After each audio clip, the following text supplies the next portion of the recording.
Olá, boa noite. O novo ciclone extratropical que passou pelo Rio Grande do Sul nesta madrugada causou poucos estragos. As áreas mais afetadas foram estradas e acessos que ainda se recuperaram do fenômeno de junho. Ele se formou rapidamente na madrugada desse sábado e também, ao mesmo tempo, ele acabou indo em direção ao oceano da mesma forma. Só que mais um ciclone está previsto para atingir o estado no início da semana que vem. A chuva começa na segunda e a previsão também é de ventos fortes a partir de terça-feira. Meu Deus. A quantidade de água acumulada na ERS 122 pode ter sido a causa de um acidente que matou 3 jovens, entre eles 2 irmãos músicos que estavam a caminho de um show. Meu Deus. O último boletim de mortalidade fetal e infantil do estado aponta que mais da metade das mortes de bebês poderiam ser evitadas se as gestantes fizessem o acompanhamento pré-natal. E tem ainda a preparação da dupla Grenal para os confrontos contra os cariocas, amanhã no Brasileirão. É a partir de agora, no RBS Notícias.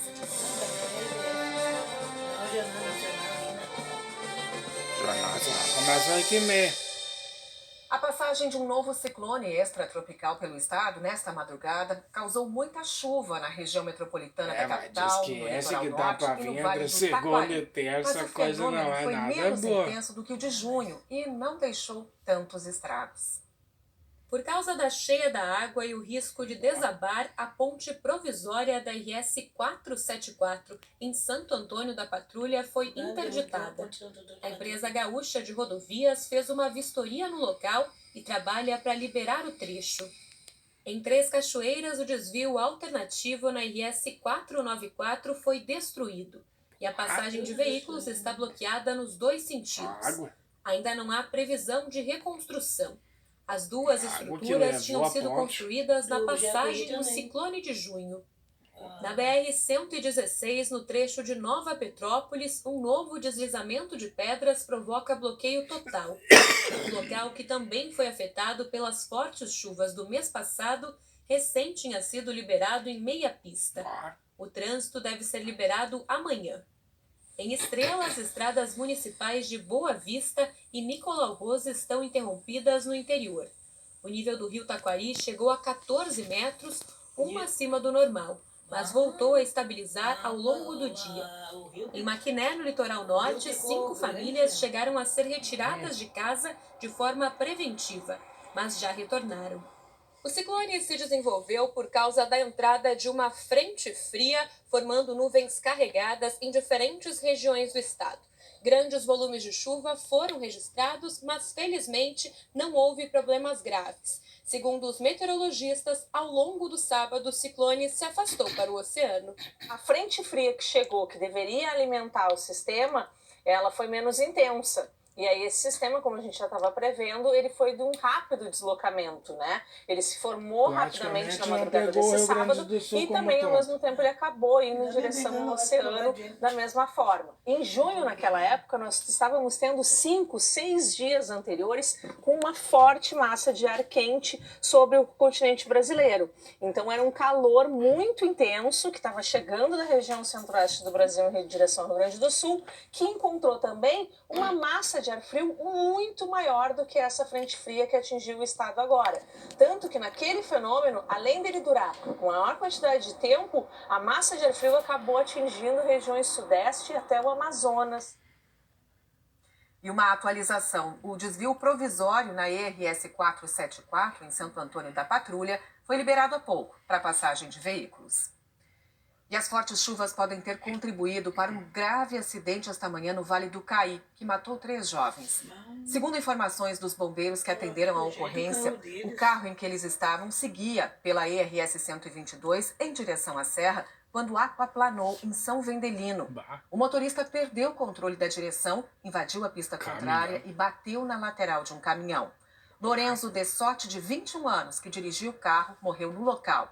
O irmão dele, Pietro Dessotti, de 22 anos, e a namorada do Pietro, Daniele Schwab, também de 22 anos, chegaram a ser socorridos, mas não resistiram.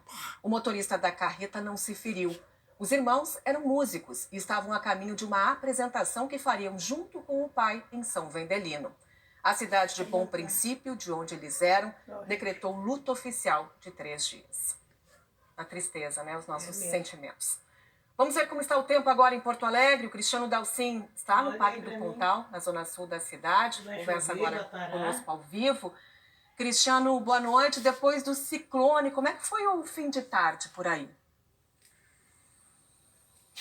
Boa noite, Daniela. Boa noite a todos. Olha, mesmo com toda essa chuva, foi possível aproveitar o sábado aqui em Porto Alegre. A gente está aqui no Parque do Pontal. A temperatura agora é de 17 graus, nos pertinho assim do Guaíba. Olha, tá frio e foi o que espantou muita gente daqui. O pessoal veio para ver o pôr do sol e acabou indo embora. O movimento agora é bastante pequeno. Mas o sábado teve um pouco de tudo aqui na capital. A gente tem imagens feitas pelo Guto Teixeira que mostram isso, né? Houve períodos de nuvens, mas o sol apareceu em vários momentos. Só que a passagem do ciclone deixou impactos mais para o extremo sul da capital. O trânsito no bairro Vila Nova vai sofrer alterações por pelo menos 30 dias por causa de um bloqueio total na estrada Belém Velho. Isso é próximo ao número 2888, onde há risco de desmoronamentos. A prefeitura quer construir um muro de contenção no local e as obras iniciam já na segunda-feira. Os agentes de trânsito vão monitorar a circulação e orientar os motoristas sobre os desvios. Fica aí, então, o alerta para quem circula pela região, vai circular nos próximos dias. Daniela. Cristiano, a gente volta a conversar em seguida, até já. Antes eu quero dizer que o ciclone já se afastou. Isso vai garantir um domingo de tempo firme em praticamente todo o estado. No norte e no noroeste, o dia começa com sol entre nuvens, mas entre a tarde e a noite tem pancadas de chuva com ventos de 40 km por hora. De manhã cedo, faz mais frio na metade sul, com 8 graus em Pelotas. Também na Serra, com 8 graus em São José dos Ausentes. Mas na maioria das regiões vai ser uma manhã de temperaturas amenas. À tarde, máximas de 20 graus em Porto Alegre, 21 em Santa Maria e pode chegar a 24 em Santa Rosa. Na segunda-feira, as instabilidades ganham força no Rio Grande do Sul, principalmente no centro-norte, pegando também a região metropolitana de Porto Alegre. E a semana que começa com chuva tem previsão de mais um ciclone. Cristiano Dalcin, o que os meteorologistas sabem e dizem sobre esse novo sistema que vem na semana que vem? Meu Deus.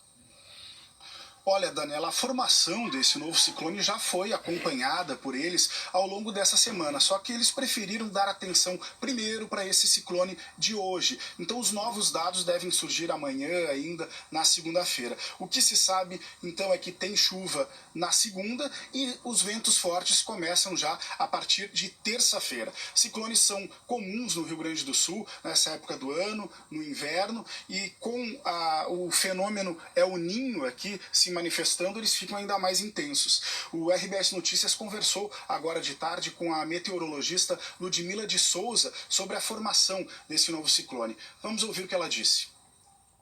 Frente fria que entra no estado, encontrando o ar mais quente, pode ocasionar a formação de um ciclone. O ciclone ele sempre vai se formar pelo encontro do ar frio com o ar quente atmosférico, né? Mas ele começa com a chegada de uma frente fria. Ela está prevista para chegar já nessa terça-feira no Rio Grande do Sul. Caso a atmosfera de hoje, sábado, até segunda-feira à tarde se aqueça de uma maneira muito rápida, pode ser que a gente tenha o ciclone se formando sim, ou o que está previsto, né, do tipo, é a entrada da massa de ar frio. Tomara que ela seja também de rápido deslocamento e cause só chuvas nos próximos dias.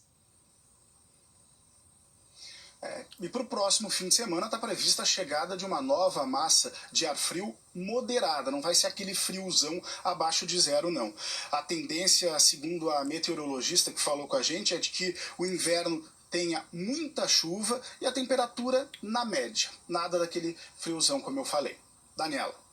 Obrigada, Cristiano, pelas informações. Uma boa noite.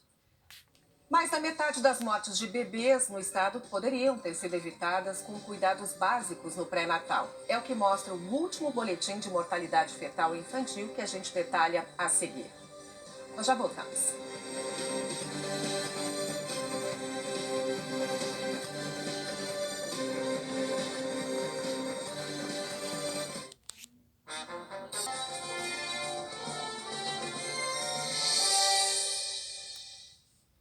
Mais da metade das mortes de bebês registradas no estado poderiam ser evitadas se as gestantes adotassem cuidados básicos, como fazer o acompanhamento pré-natal. É o que aponta o último boletim de mortalidade fetal e infantil do estado. A maioria dos óbitos acontece nos primeiros 6 dias de vida. A Giovana está esperando o segundo filho. Com 22 semanas de gestação, ela segue a rotina de cuidados orientada pelo médico. Antes de eu começar o acompanhamento, a minha pressão estava bem elevada e agora ela simplesmente está normal. Pelo acompanhamento, por eu estar fazendo ele certinho, né, tomando a medicação correta, então isso mudou totalmente o curso da minha gestação. O exame pré-natal pode identificar possíveis problemas para a gestante e para o bebê, mas nem todas as mulheres seguem a recomendação. 2020 foi o ano com a menor taxa de mortalidade infantil da história do Rio Grande do Sul. Em 2021 houve aumento, mas dentro da meta prevista. Só que o número de mortes de bebês cresceu mais em 2022. As principais causas estão relacionadas a complicações durante a gravidez ou no parto. É o caso de transtornos respiratórios, cardiovasculares e infecções.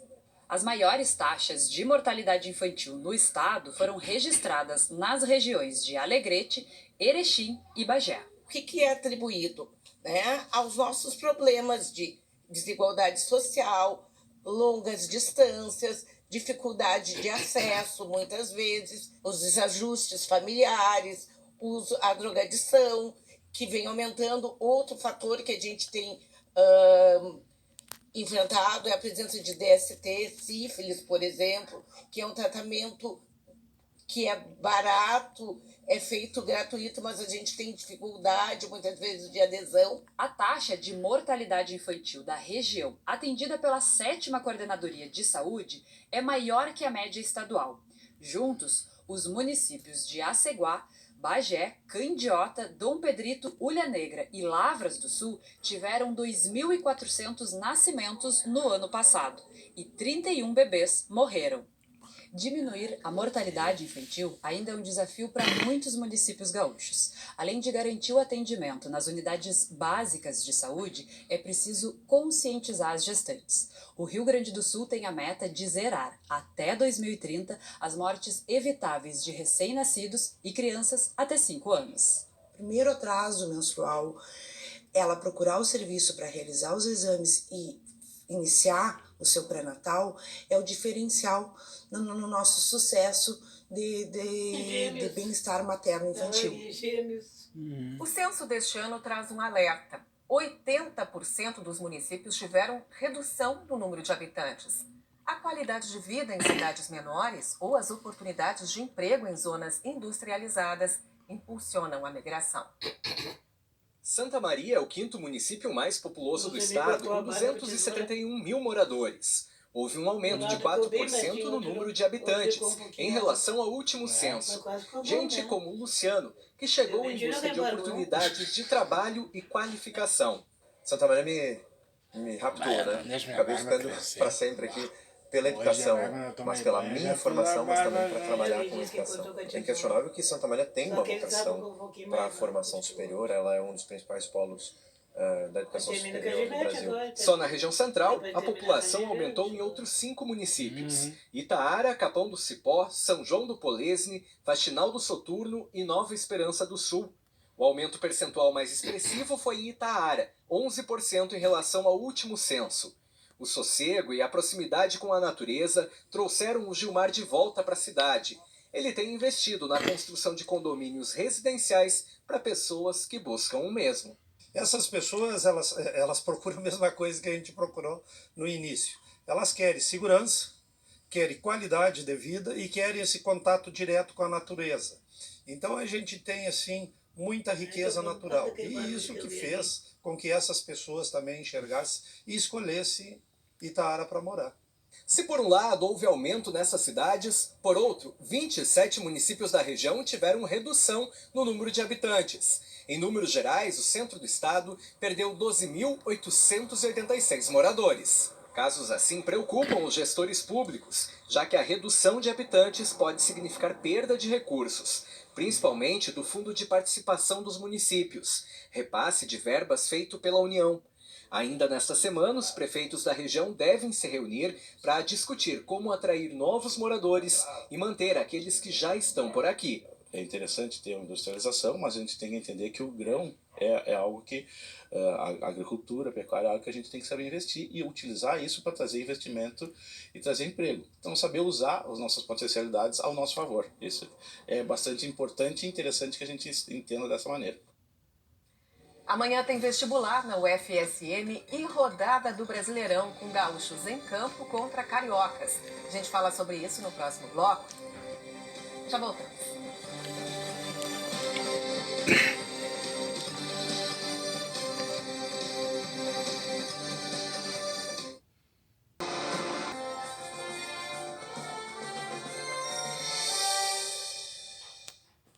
A safra gaúcha de azeite de oliva atingiu um recorde este ano. 580 mil litros foram produzidos aqui no estado. E além da quantidade, a qualidade do que sai das fábricas ganha cada vez mais reconhecimento. A Cláudia é formada em gastronomia. Em busca de novos sabores e aromas, resolveu apostar no azeite de oliva. Nós conseguimos reunir a cultura da olivicultura que estava começando no Brasil, junto com a gordura saudável que nós queríamos, todos os benefícios do azeite de oliva, que é um óleo que só faz bem para a saúde, né? Em 2016, as primeiras árvores foram plantadas em Canguçu, no sul do estado. Hoje, são 210 hectares. A qualidade do azeite de oliva começa no campo, começa com o cuidado da cultura, das árvores, né, da agricultura. A gente precisa do manejo correto, porque para fazer um azeite de oliva eu preciso de frutas muito saudáveis, frutas colhidas no momento certo. É uma cultura nova. A qualidade do azeite que tem saído aqui dos lagares aqui instalados aqui em Canguçu tem motivado também os produtores a intensificar esse cultivo. As oliveiras estão presentes em 110 cidades gaúchas. As maiores produtoras são Encruzilhada do Sul, Canguçu, Bagé, Pinheiro Machado, Cachoeira do Sul e Santana do Livramento. Nesta safra, o Rio Grande do Sul produziu 30% mais de azeite em comparação com o ano passado. O Rio Grande do Sul vive um momento de expansão no cultivo das oliveiras. A safra deste ano bateu recorde. São mais de 580 mil litros de azeite produzidos aqui no estado.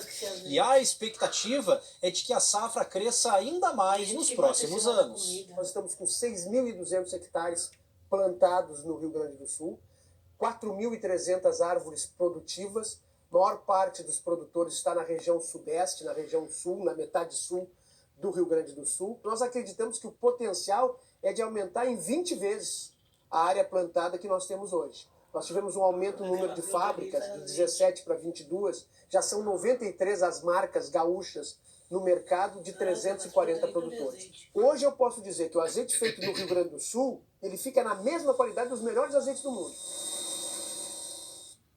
Amanhã é dia de vestibular da Universidade Federal de Santa Maria.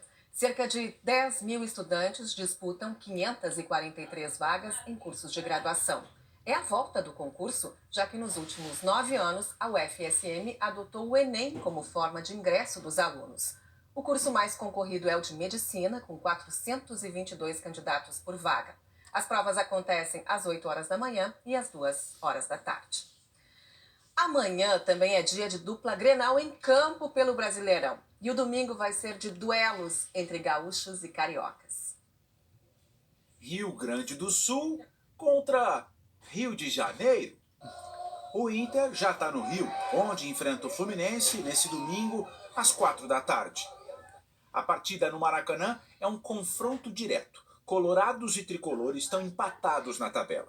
Quem vencer se aproxima do G4 do Brasileirão. E para o Inter vale ainda a invencibilidade. Já são 10 jogos sem perder. A situação mudou bastante, mas eu creio que a gente não pode deixar isso subir para a cabeça, continuar nessa sequência aí. O jogo deve marcar a estreia de Ener Valencia, que até pode ser atração no time titular.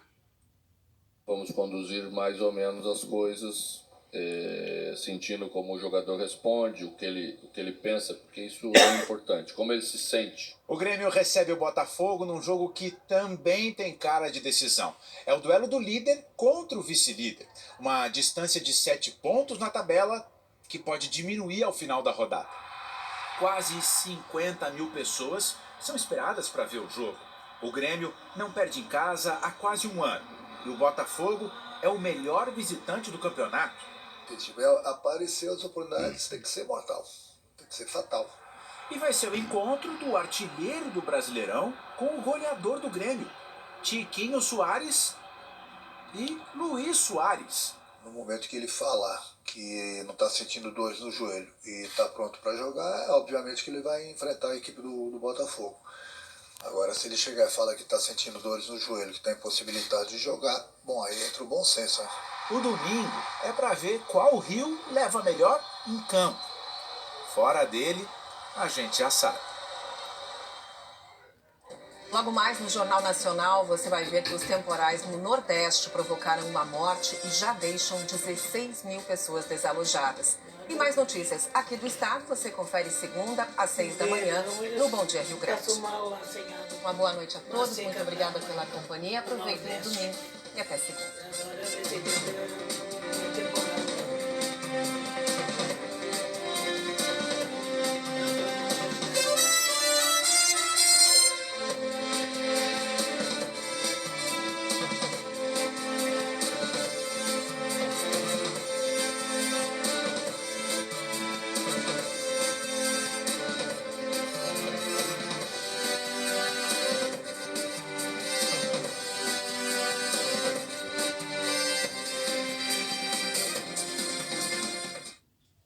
RBS Notícias, oferecimento Banrisul. Passe sem filas em pedágios e estacionamentos com a Tag Banrisul.